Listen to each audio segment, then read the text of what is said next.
All right, I thought today I would share some of the books that my son has been reading the last several months, probably the end of summer until now, just to give you an idea what maybe an eighth grade boy who likes to read enjoys.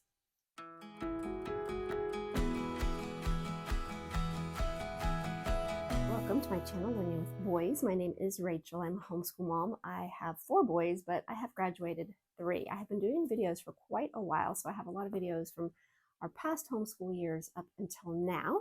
And I'm looking forward to sharing more about middle school, just encouraging you through those years, and also going into high school. I did share a lot of videos of my son that just graduated in May through his high school years. So I would love for you to join us by subscribing. And if you find this video helpful and enjoy it, give me a thumbs up. That would encourage me. Today, I just really just going to share with you what he has been reading and probably ask you, after seeing the type of books he likes to read, if you have any suggestions, because we are sort of getting to that point of running out of things. I do have a few things on some lists that I hope to order for him soon, but always looking for a good book for my son to read because he is my avid reader. I've had several different types of learners. My 2 oldest enjoyed reading, but once they got into high school, that dwindled down a little bit, but they still would pick up a book and read it and not have any problems. My 3rd one, he really struggled to enjoy reading. And even in high school, he would want to read and he knew he needed to read, but for some reason, he just became exhausted. So he really struggled with books. So I know my other oldest 2 loved reading also. So I'm a little like, is this going to be a fade that wears out when he's in high school too? But I don't think so. Just because his personality is different and his interests are different also. So I'm going to go through these. Some of these might look familiar because I have shared here and there through curriculum. Some of them are curriculum, some of them are books that he just read because he wanted to. All right, one of the books that was his literature book, but he really wanted to read it, was The Swiss Family Robinson. And he really enjoyed this book. I tried to get him to slow down for his literature guide, but he got ahead of me because he said, Mama really got to the good part. So really enjoyed this book. We've read different versions over it through the years, but this I think, is pretty close to the original. Now, this book I've had on my shelf for a really long time, and very excited that he read through it. Honestly, I've read bits and pieces of it, but I haven't read the whole thing, and it is The Sinking Titanic and Great Sea Disasters. I wasn't sure. We were sort of in that era of history, and he's always looking for something to read. So I pulled this off the shelf, gave it to him, and I wasn't sure, but it is really just talks about the ship. Then it really gets into the lives of the passengers. It is centered around the Christians and gives you lots of stories about them witnessing to the very end. So then I think it also gives you the end of like the ships that came to rescue and all that. So he seemed to really enjoy it, and we discussed it, and I would always ask him, what's going on now? What are they talking about? So this is pretty thick, but if you have one that enjoys reading about the Titanic, I highly suggest this. All right, I think this is a book that he read more before school started, but it's The Hawk That Dare Not Hunt by Day by Scott O'Dale. And he said this was really good. I can tell if he is enjoying a book by how quickly he reads it, and it doesn't drag on. Like, he doesn't forget about it. He gets stuff done so he can go read. So, all right, this was another literature book, and I really encourage you during the middle school years or even 9th, 10th grade. This is a great book for any student to read, The Bronze Bow.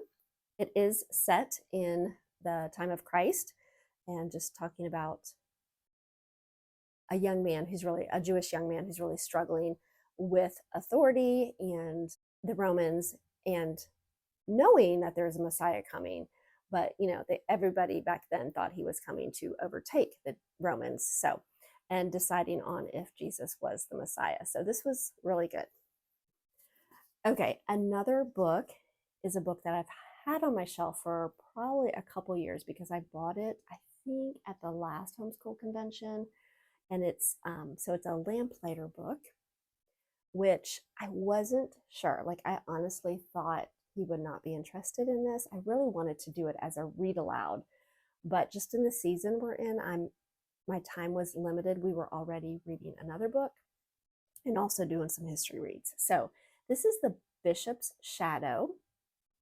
You can look online about more of the details, but Lamplighter books are written, like this one says 1899. So they're written further back, and they usually have a good character moral that they are teaching through the book. From what he told me, it was a young boy. I don't know if he lost both of his parents or if he had one of them, but he ended up sort of shadowing a bishop at that time. So I really honestly don't know all the details, but I do know he read this one much quicker than I expected. And I thought, I really need to get some more of these because these are really good character quality building books. So, all right, The Jungle Pilot. I have talked about this in so many videos, and we did finish it probably a couple of weeks ago.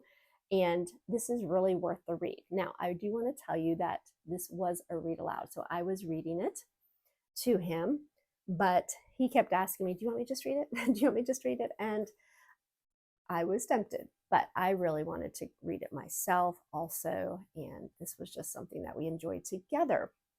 So I do want to tell you there was one part in there that I did sort of skip through, and it was really in this book, it is letters.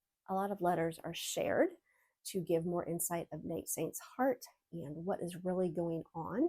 And there was one letter he had written to his brother that was entering the age of marriage. And he gave a little more detail than I really wanted to share with my son at the time. So I did skip that part. Honestly, I don't even know what it said because I literally skipped it. So I just wanted to share that with you. If you are thinking about this book and for the age, it may have been fine. Like I said, I really didn't even read it. And then I really didn't want to go back and try to find where that was. So I wasn't thinking about me sharing this with you. So, but everything else, so much to learn that, we know a lot about the situation. It actually didn't go in detail about the very end. It just assumes that but it went into detail about how the wives handled it and that kind of thing. So it was very, very good. All right, another book, and I think a couple of these he has read before, but he picked them up again, is Behind Enemy Lines, Under Fire in the Middle East. It's just a scholastic book, and it was small, but like I said, this is the kind of books that he likes. He did have to read this one for school, God's Adventure, and there was a schedule, and again, he just read ahead of me. So this is about Hudson Taylor. So this was, I read this with my oldest when he was in this grade. So I know this was a good book. Mentioning missionary books, there are a few of these Christian heroes then and now he has read recently, David Livingstone, and I know he's read this. We've listened to it, and I think this may have been the second time he has read it. Cameron Townsend. Now, this was a really good book, and it's funny how when we were reading this, there were so many people, other missionaries, like Cameron Townsend. He's the one, I think, if I'm correct, started the Bible translation that his sister, the Whitcliffe one, I think I'm right about that.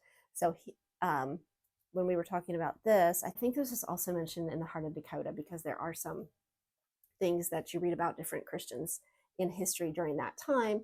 So this was all, it's just funny how so many things were put together this year. So I love how the Lord works all that out.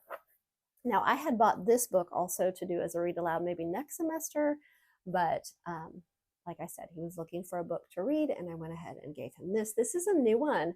This is The Heroes of History from YWAM. So I do want to tell you, I do have a link below if you are interested in getting some of these books. I highly recommend it. These are good for, I think they say as early as 8, but some of them are a little bit, some of them are great for that, probably that age, but some of them are more in depth that I have read with my boys before that might be more better for like middle school, and definitely can enjoy these as an adult. So, okay, one last book, and that is The War Horse. This was actually part of his history read, one of his living books that he was to read, and he actually has read this before, but it was part of his curriculum this year, so he went ahead and read it again pretty quickly, faster than the schedule, like I said. So And that is not really how the personality of my other boys were. Now, I say that there was one other one that if I gave him a book to read, I might as well have figured that he was probably going to finish it pretty quickly.